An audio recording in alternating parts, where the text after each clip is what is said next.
The deafening crack of gunfire ripped through Redemption Creek. Scarlett Zimmerman hit the saloon floor, her heart hammering against her ribs like a trapped bird. Splinters flew from the bar as another bullet tore through the wood, inches from her head. It was 1875, and the Wyoming Territory was no place for a woman alone. That was a lesson she was learning the hard way. The swinging doors of the Rusty Nail Saloon burst open, and the notorious Blackwell gang stormed inside. Their leader, Jedediah Whitman, was a mountain of a man with a face like a dried-up riverbed and eyes as cold as a winter grave. "Where's the girl?" he snarled, his voice a gravelly roar that silenced the room. "That banker's daughter owes us, and we've come to collect." Scarlett pressed herself flat, the emerald silk of her dress, a ghost of her old life in Boston, soaking up dust and spilled whiskey from the floorboards. She'd been in this town for 6 months, ever since her father's bank in the East had collapsed, taking his heart with it. The small inheritance he'd left was just enough to buy this struggling saloon, but nobody told her she was also buying a debt owed to monsters. "She ain't here," the bartender, Hank, stammered. His loyalty was a new thing, bought with fair wages and a kindness he hadn't known before. "Left town this morning, headed for Cheyenne." A bottle exploded against the wall behind him, showering him in glass. "Liar!" Whitman roared, his spurs jingling like a rattlesnake's warning as he stomped toward the bar. "We know she's here. The pretty little banker's daughter thinks she can play saloon keeper in our territory without paying the tax." Scarlett held her breath. Discovery meant a fate worse than death. Her fingers found the cold steel of the derringer tucked in her garter. 2 shots. 2 bullets against 5 men armed to the teeth. It wasn't a fight, it was a last-ditch effort before the end. She was weighing the impossible odds when the saloon doors creaked open again. A sudden, dead hush fell over the room. Heavy bootsteps crossed the threshold, slow, deliberate, and unafraid. Peeking through a crack between the floorboards, Scarlett saw the silhouette of a tall man blocking the afternoon sun. He had shoulders as broad as an ox yoke, and the brim of his Stetson cast a dark shadow over his face. A silver star gleamed on his chest. "Gentlemen," came a voice, calm as a deep river but with an undercurrent of solid rock. "I believe you're disturbing the peace." Whitman turned, his hand twitching near his pistol. "Marshal Blake Forrester," he sneered. "This ain't your business. This is between us and the new owner." The marshal didn't move an inch.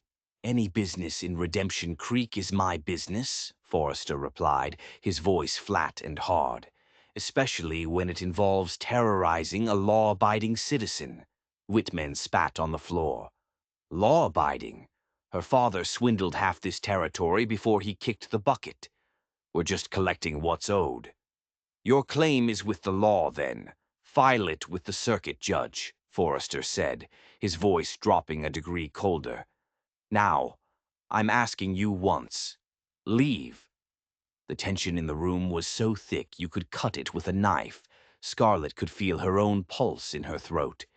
This was it. The moment that would decide if she lived or died. Then Whitman gave a cruel, thin-lipped smile. "We'll be back, Marshal, and next time you might not be around to play the hero."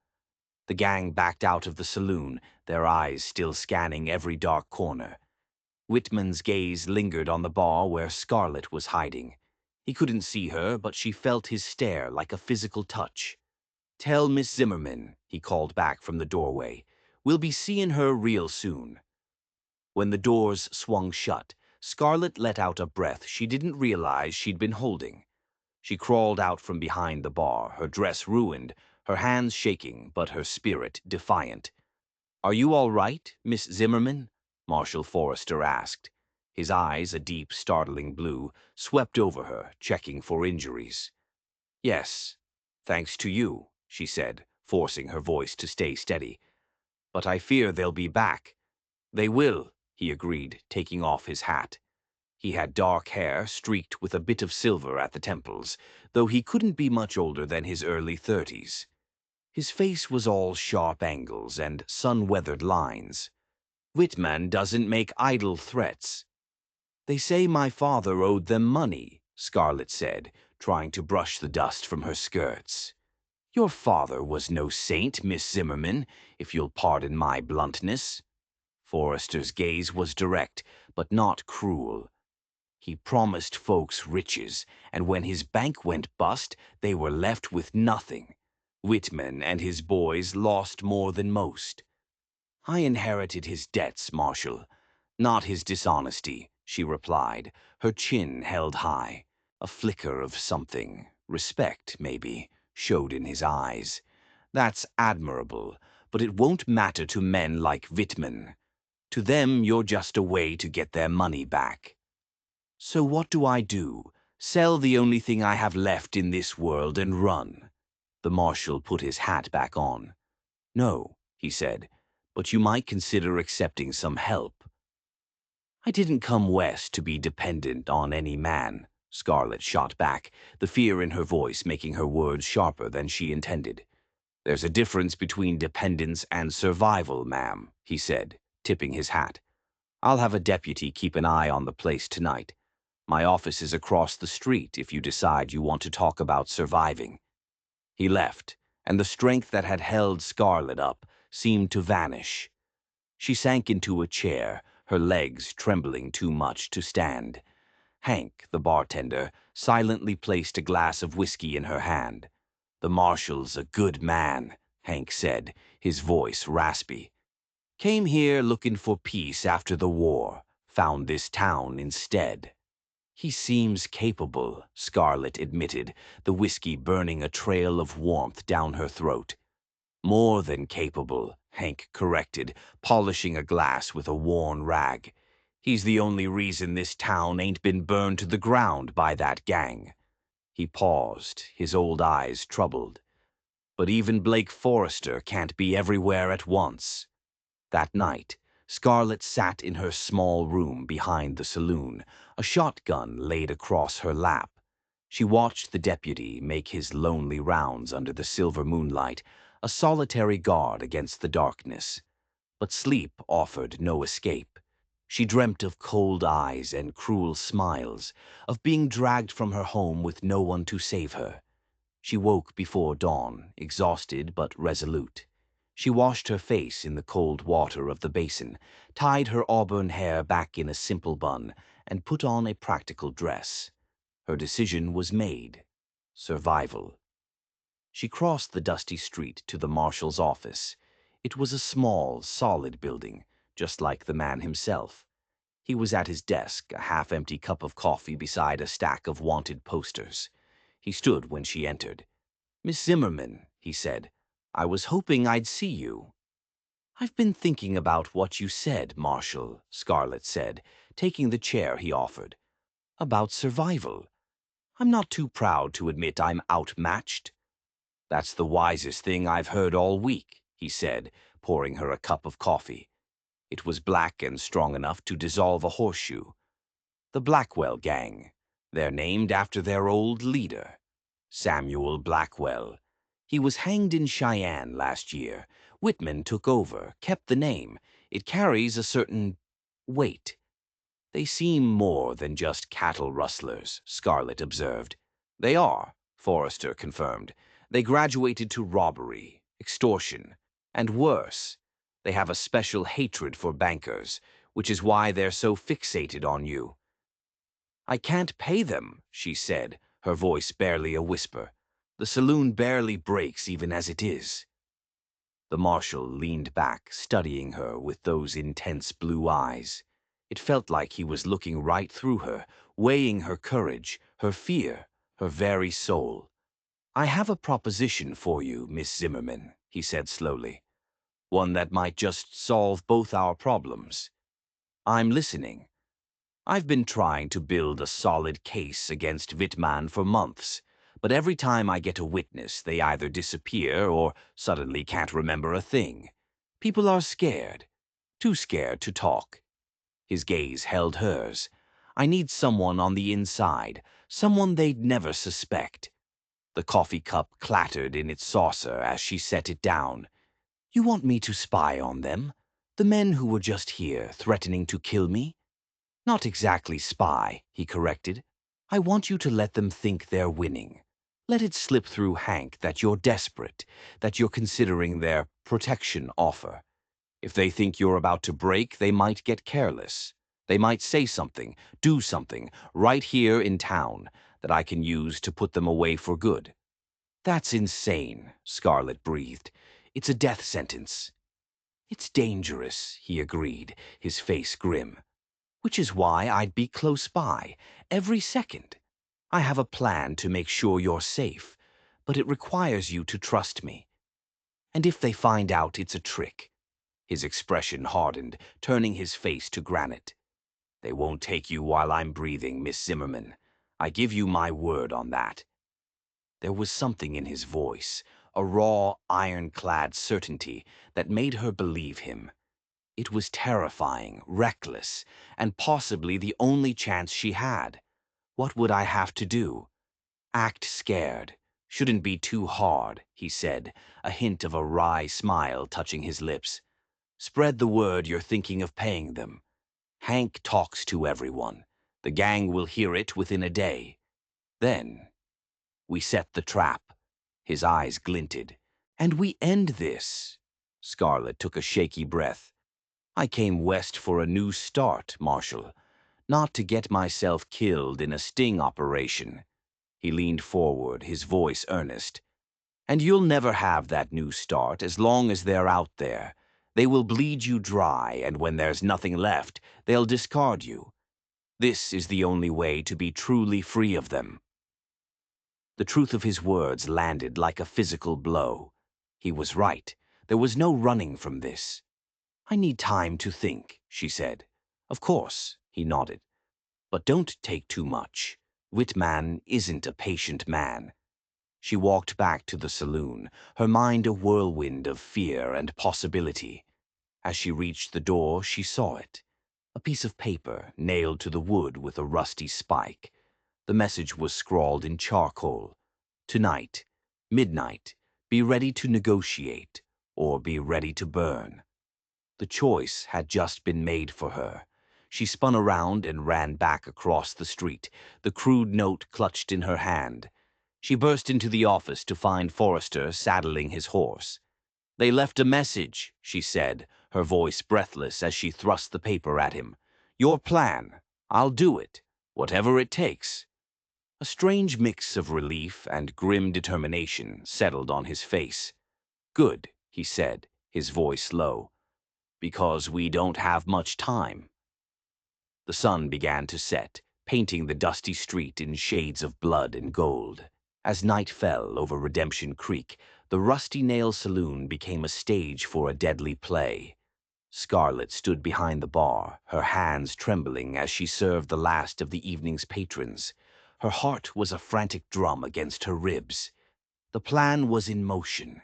3 of Forrester's most trusted deputies were scattered around the room, disguised as a drunken prospector, a quiet cattleman, and a traveling salesman.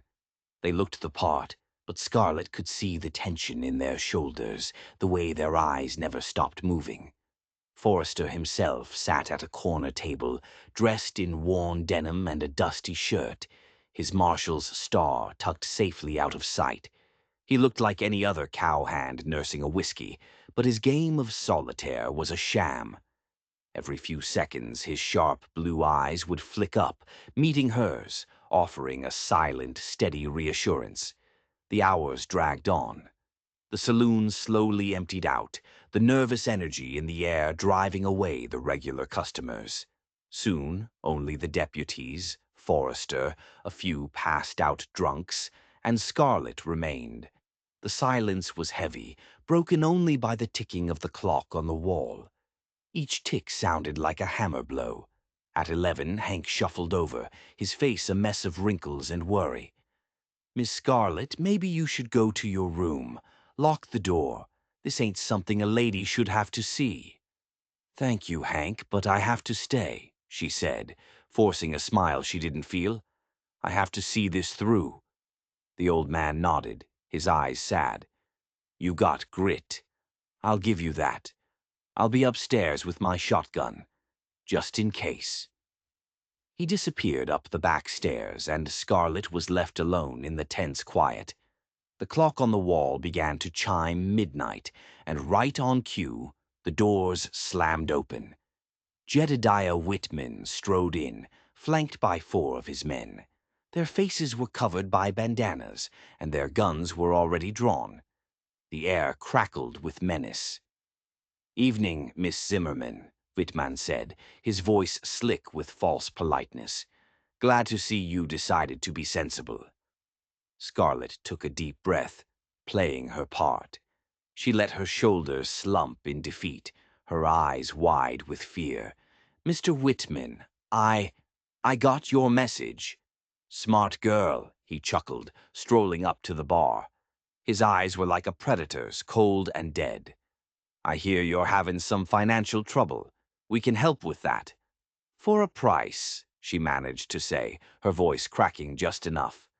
"Everything has a price," he sneered, his smile revealing yellow, tobacco-stained teeth. "Your daddy knew that, just chose not to pay his debts. So, we'll start with a simple protection fee. 30% of your earnings." 30%? That's robbery, she protested, letting a flash of genuine anger show through the fear. "That's business," he corrected her. Then his eyes raked over her, slowly, insultingly. "But maybe there's another way to settle the account. A pretty thing like you has. Other assets." From the corner of her eye, she saw Forrester's hand tense, moving toward the gun hidden under his coat. She gave the tiniest, almost imperceptible shake of her head.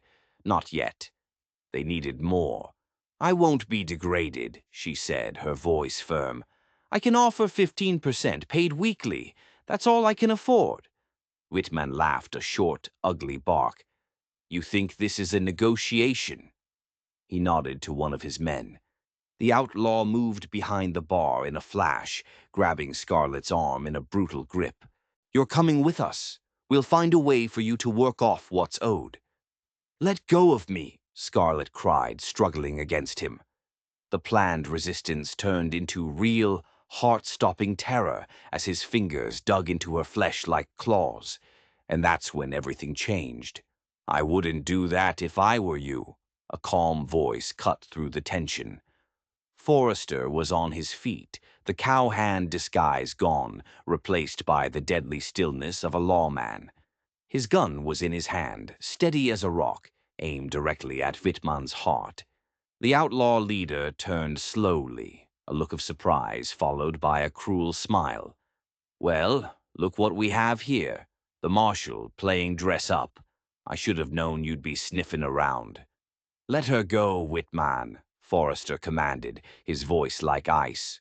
"Or what?" the outlaw sneered. "You're one man, Marshal. We're 5. "Am I?" Forrester asked softly.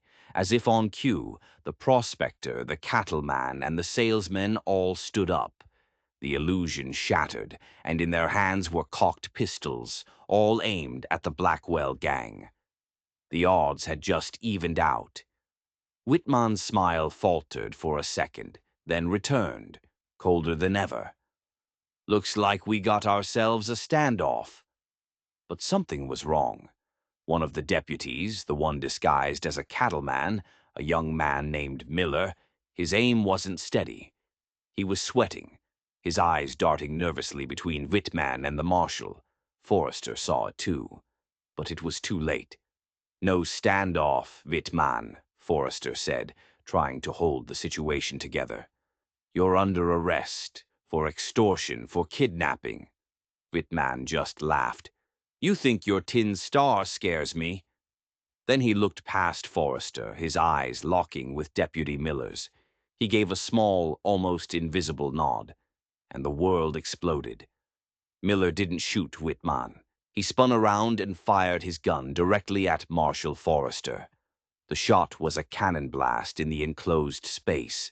Forrester cried out, stumbling back, clutching his shoulder as a dark stain spread across his shirt. The trap hadn't just failed. It had been turned on them. The saloon erupted into a storm of gunfire and chaos. The other two deputies opened fire, but they were caught completely off guard. The outlaws, expecting the betrayal, reacted instantly. The man holding Scarlet shoved her to the floor, using her as a shield. She screamed as bullets flew over her head, the air thick with the smell of gunpowder and blood. She saw one of the deputies go down, a look of shock on his face as he collapsed behind a toppled table. The traitor, Deputy Miller, was shouting, "I'm sorry, Marshal. He has my family." Whitman just laughed, a sound of pure evil. "You should have picked better men, Forrester," he yelled over the din. Forrester, wounded and bleeding, was trying to take cover, firing back with his left hand, his face a mask of pain and fury. He was outnumbered, outgunned, and betrayed. Scarlet watched in horror as one of Whitman's men took aim at the wounded marshal. But before he could pull the trigger, a shotgun boomed from the top of the stairs. It was Hank. The old bartender stood there, smoke pouring from the barrel of his shotgun, his face set in a grim line. The outlaw who had been aiming at Forrester crumpled to the floor. The momentary distraction was all Forrester needed. Despite his wound, he moved with blurring speed.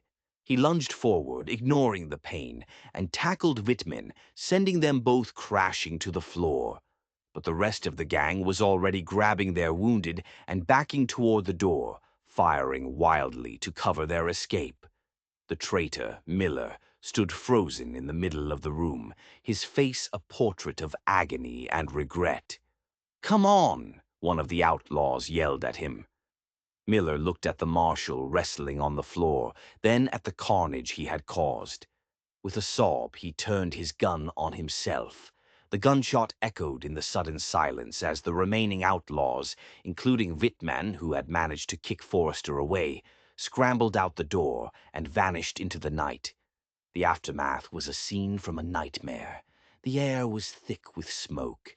Two men lay dead on the floor, one of the deputies and one of the outlaws.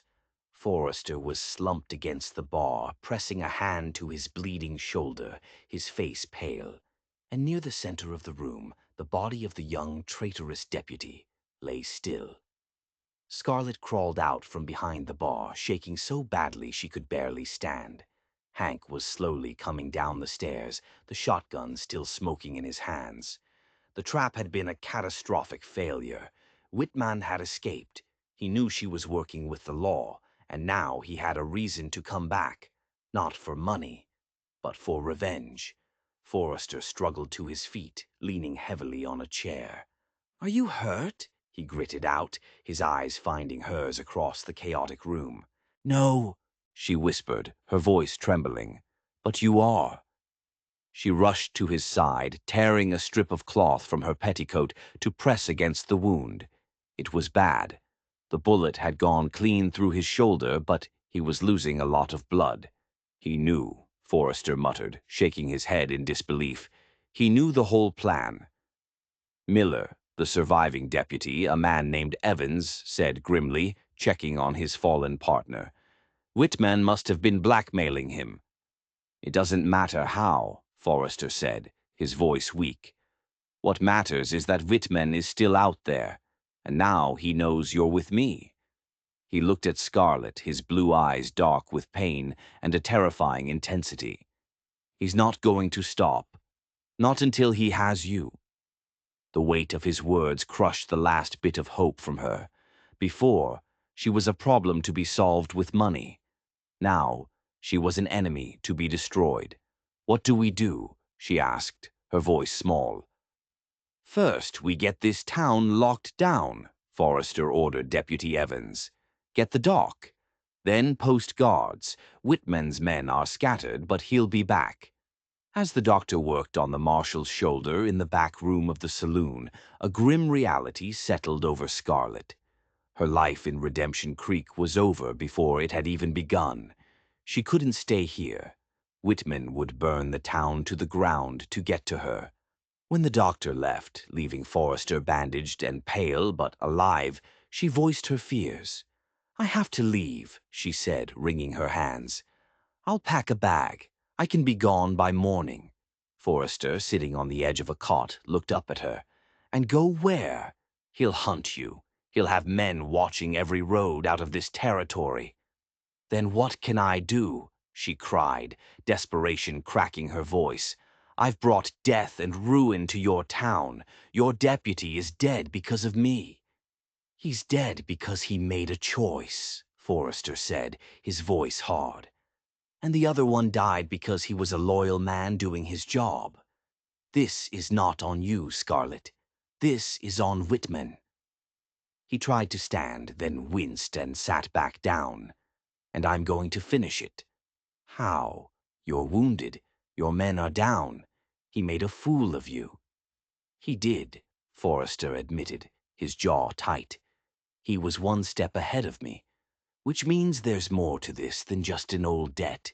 He's not just after money. There's something else, something he wants from you." "But I have nothing," she insisted. "My father left me this saloon and a pile of debts. That's it." "Are you sure?" Forrester pressed, his eyes searching hers. "Think, Scarlet. Did your father ever talk about his time out west, before he went back east and started his bank? Any old partners? Any secret investments?" "No," she said, shaking her head. "He never spoke of it. He said it was a life he wanted to forget." Just then Hank appeared in the doorway, his face grim. "Marshall, found this in the traitor's pocket."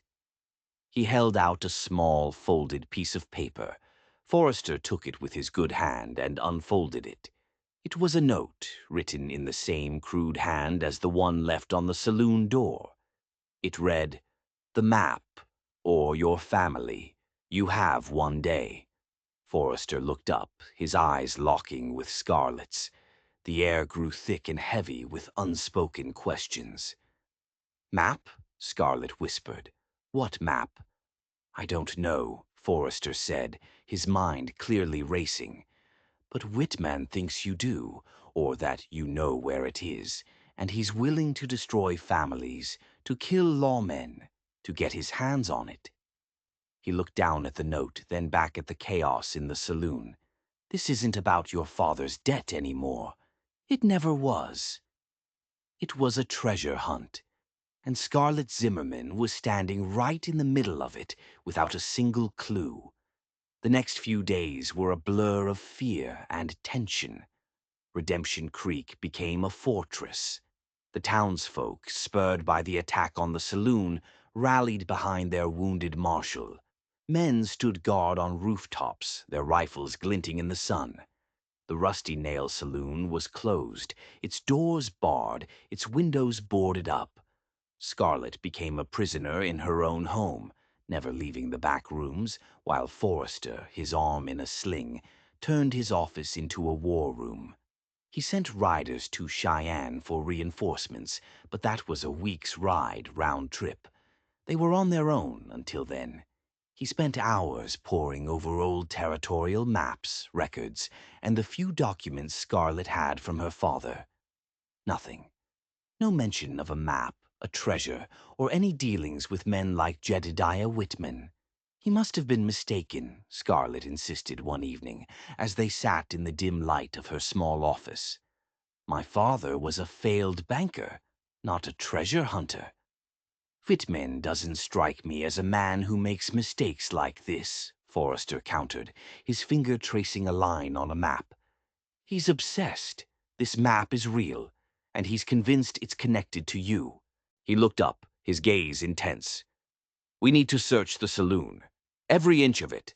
From the floorboards to the rafters." And so they began. With Hank and Deputy Evans, they tore the place apart. They pried up loose floorboards, tapped on walls, listening for hollow spaces, and sifted through the dusty contents of the storeroom. They found old bottles, forgotten poker chips, and a lot of dust. But no map. As the search wore on, the strain began to show. The town was on edge. Every rider on the horizon was a potential threat. Every night was filled with the fear of another attack. One afternoon, while searching through an old crate of her father's belongings that had been stored in the attic, Scarlet found something. It wasn't a map. It was a small leather-bound journal. His handwriting filled the pages, detailing his first years out west, long before he met her mother. She sat down on the dusty floor and began to read. It was the story of a different man. Not the stuffy, respectable banker she knew, but a young, adventurous prospector. He wrote of hardship, of hope, and of a partnership with 3 other men. They were searching for gold in the Black Hills, and according to the journal, they found it. A massive vein, richer than any of them had ever dreamed. Her heart pounded as she read on. He named his partners: Samuel Blackwell, a man named Peters, and a young, ruthless wrangler named Jedediah Whitman. The pieces slammed into place with the force of a physical blow. Blackwell, Whitman, they weren't just common outlaws. They were her father's partners. The journal described how they'd agreed to hide the gold, to leave it until the territory was safer, and they could transport it without attracting attention. They created a complex map, tore it into 4 pieces, and each man took one, swearing an oath to reunite in 10 years to claim their fortune. But her father, it seemed, had broken that oath. He'd met her mother, fallen in love, and decided he wanted a different life. He went back east, using his knowledge of finance to build a new identity, a new world, leaving his past and his share of the gold behind. He had run away. The last entry was chilling. Blackwell found me. Says Whitman is looking for the other pieces. He's gone mad with greed.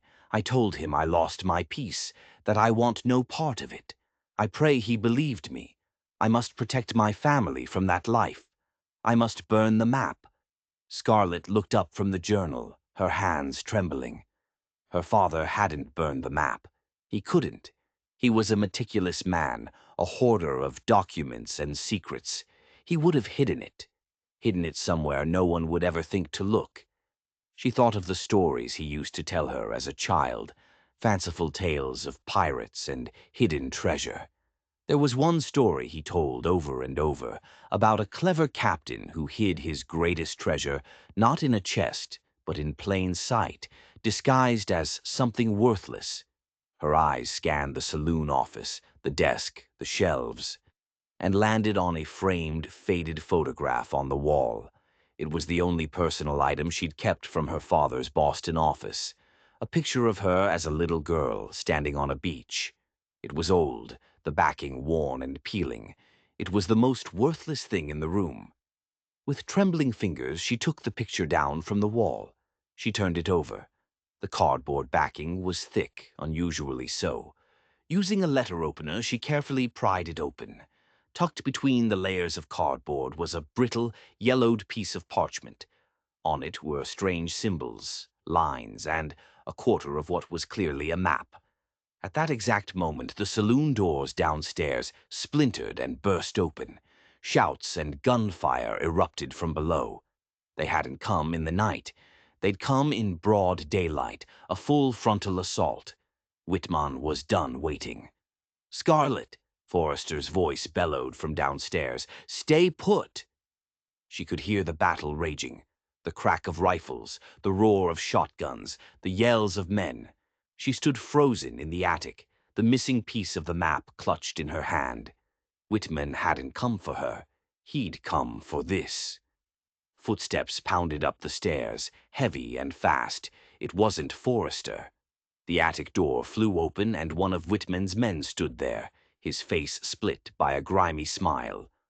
"Boss said you'd be up here. He wants the map, and he wants you." Before Scarlet could scream, he lunged, and the world went black. She woke to the smell of stale beer and unwashed bodies. She was on a horse, her hands tied in front of her, slumped against the saddle. Her head throbbed. The battle at the saloon felt like a distant, terrible dream. Looking around, she saw she was surrounded by the Blackwell gang. Whitman rode beside her, a grim look of triumph on his face. "Welcome back, Miss Zimmerman," he said, his voice a low growl. "We have a lot to talk about." They rode for hours, deep into the Badlands, a desolate landscape of canyons and rock formations that baked under the relentless sun. Finally, they arrived at their camp, a hidden collection of tents and lean-tos nestled in a box canyon. They threw her into a dusty tent and left her there. The fear was a living thing inside her, cold and sharp. She had the map piece tucked into her boot. They hadn't found it yet. It was her only card to play. Later, Whitman entered the tent. He tossed a canteen of water at her feet. "Your father was a cheat and a coward," he began, pacing back and forth. "He and Blackwell and Peters. They all thought they could cut me out, thought the wild young wrangler wasn't smart enough." His eyes burned with an old, bitter rage. "Blackwell got himself hanged. I paid a visit to Peters last year. He was very cooperative after some persuasion. He gave me his piece of the map. And now I have yours." He held out his hand. "Give it to me." "I don't know what you're talking about," Scarlett said, her voice shaking but defiant. He backhanded her across the face. The blow sent her sprawling. "Don't play games with me, girl. I know you found it. My man saw the look on your face before he knocked you out. I tore that saloon apart myself after they took you. The journal, the picture frame, it all adds up. Now, for the last time. Where is it?" She stayed silent, tasting blood in her mouth. He sighed, a sound of theatrical disappointment. "Fine. We'll do this the hard way." He pulled a wicked-looking knife from his belt. "I have ways of making people talk. Your father was a banker. Let's see how you handle an audit." But just as he took a step toward her, a shout came from outside the tent. "Boss, riders coming. Looks like the marshal." Whitman froze, a look of disbelief on his face. "Impossible. He's wounded. He doesn't know where we are." He stormed out of the tent, and Scarlett could hear him barking orders. Hope, fierce and desperate, surged through her. Blake. He had found her. She heard the first shots. The camp erupted into chaos. She had to get out. With her hands still tied, she frantically worked at the ropes, her nails scraping against the rough hemp. Meanwhile, Blake Forrester was not supposed to be there. After the raid, he had slumped against a wall, the pain in his shoulder and the agony of Scarlett's capture threatening to overwhelm him. They were gone, and he had failed. But then Hank had found something, a small, overlooked detail in the chaos. One of the outlaws they had shot had a strange brand on his horse, a brand Hank recognized. It belonged to a rancher deep in the Badlands, a man known to be crooked, a man who sometimes supplied outlaws. It was a long shot, but it was the only shot they had. Leaving Deputy Evans in charge of the town, Forrester, his arms strapped tightly to his chest, gathered a small posse of the town's toughest men. Hank, his shotgun in hand, insisted on coming. They rode hard, following the trail, pushing themselves and their horses to the limit. And now they had found them. Forrester's posse charged into the canyon, guns blazing. The outlaws were caught by surprise, scrambling for cover.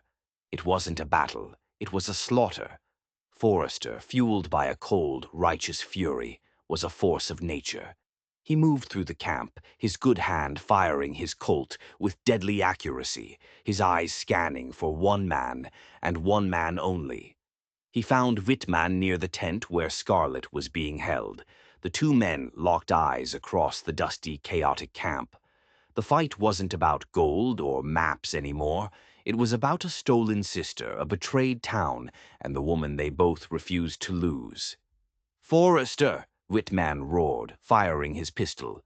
Forrester dived behind a crate as bullets splintered the wood around him. Inside the tent, Scarlett had finally worked her hands free. She grabbed the first heavy object she could find, an iron skillet, and crept toward the tent flap. Whitman was reloading, using the tent for cover. You should have died in that saloon, lawman. It takes more than a back-shooting coward to kill me, Forrester yelled back. This ends today, Whitman. It does, Whitman agreed, snapping his gun shut. And it ends with me putting a bullet in you, then taking what's mine from the girl. As he said it, he stepped back right into the opening of the tent, and Scarlet swung the iron skillet with all her might. The crack of iron on bone was sickening. Whitman staggered forward, dazed, a look of utter shock on his face. That was the opening Forrester needed. He burst from cover, closing the distance in 3 long strides. He didn't shoot. He slammed his body into Whitman, and the 2 men went down in a brutal tangle of fists and fury. It was a raw, desperate fight. Forrester, wounded and exhausted, was driven by sheer will. Whitman, powerful and enraged, fought like a cornered animal. Finally, Forrester got the upper hand. He pinned Whitman to the ground, his forearm pressed against the outlaw's throat, his face inches away. "This is for my deputies," he snarled. "For my town," he pressed harder. "And for my sister." Whitman's eyes widened in recognition.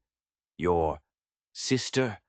The one from the raid on the Miller farm, all those years ago?" "You remember," Forrester whispered, his voice shaking with a decade of repressed grief and rage.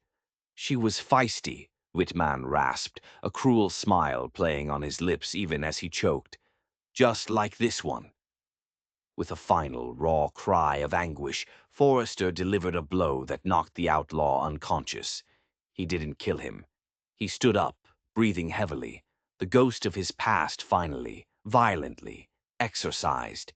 He was a lawman, and justice would be served by a rope, not by revenge. He turned as Scarlet emerged from the tent, her face bruised but her eyes shining. They stood there for a moment in the middle of the silent, smoke-filled camp, the battle over. Then, without a word, he crossed the space between them and pulled her into his arms, holding her as if he would never let her go. They brought Jedediah Whitman and the surviving members of his gang back to Redemption Creek in chains. The ride to Cheyenne for the federal judge was arranged, and the gallows were waiting. With the 4 pieces of the map united, the location of the gold was revealed. It was buried deep in a collapsed mine, not far from town. It was a fortune. Scarlet, as the only surviving heir of the original partners, was the legal owner. But she knew what she had to do. She used the gold not for herself, but to rebuild. She paid to bring a permanent doctor to Redemption Creek. She helped fund a new schoolhouse. She gave Deputy Evans a bonus that would allow him to buy his own ranch, and she set up a fund for the family of the deputy who had died protecting her. The Rusty Nail Saloon was repaired, and she reopened it, no longer just a business, but the heart of a healing community. One evening, weeks later, Blake found her on the porch of the saloon, watching the sunset. His arm was out of the sling, and the life was slowly returning to the town. "You've done a good thing, Scarlet," he said, standing beside her. "You've given these people hope." "We did," she corrected him. "This town was saved by its marshal." He was quiet for a long moment. "I got a message from Cheyenne," he said finally. "They were impressed with the capture of the Blackwell gang. They offered me a promotion. Federal marshal, based in Denver." Scarlet's heart sank. It was everything he deserved. A bigger city, more resources, a safer life. "You should take it," she said, her voice barely a whisper, the words tasting like ash in her mouth. He turned to look at her, the setting sun catching the blue of his eyes. "I've been thinking about what I want out of life," he said slowly. "I spent 15 years chasing justice, chasing ghosts. I thought that was my purpose." He took her hand, his calloused fingers wrapping around hers. "But these last few weeks, protecting you, fighting for this town, I realized I wasn't just chasing something. I was protecting something. My home." He reached into his pocket and pulled out a small, simple gold ring. It wasn't fancy, but it shone brightly in the fading light. "This belonged to my mother," he said, his voice thick with emotion. "Scarlett Zimmerman, I came west looking for peace, but I found you instead, and I've never known a peace so true." He got down on one knee, right there on the dusty porch of the saloon. "Will you marry me?" Tears streamed down Scarlett's face, but they were tears of joy, of relief, of a future she never thought she would have. "Yes," she whispered. "Yes, Blake, 1,000 times, yes." They were married a month later, and the entire town celebrated. They built a life together, a partnership forged in gunfire and sealed with a promise. They saw Redemption Creek grow from a dusty, fearful outpost into a thriving town, a testament to what courage and community could build. Years later, they would sit on the porch of their own small house, watching their children play in the yard, and Blake would sometimes touch the scars on his shoulder. They were a reminder of how close he'd come to losing everything. And Scarlett would smile, knowing that their story, born from a violent storm, had found its calm, quiet harbor. They had faced down monsters and ghosts, and in the heart of the Wild West, they had found their redemption. If you enjoyed this story of courage, justice, and redemption, don't forget to like and subscribe for more tales from the dusty trails of history. Let us know in the comments what you think. Could you have been as brave as Scarlett?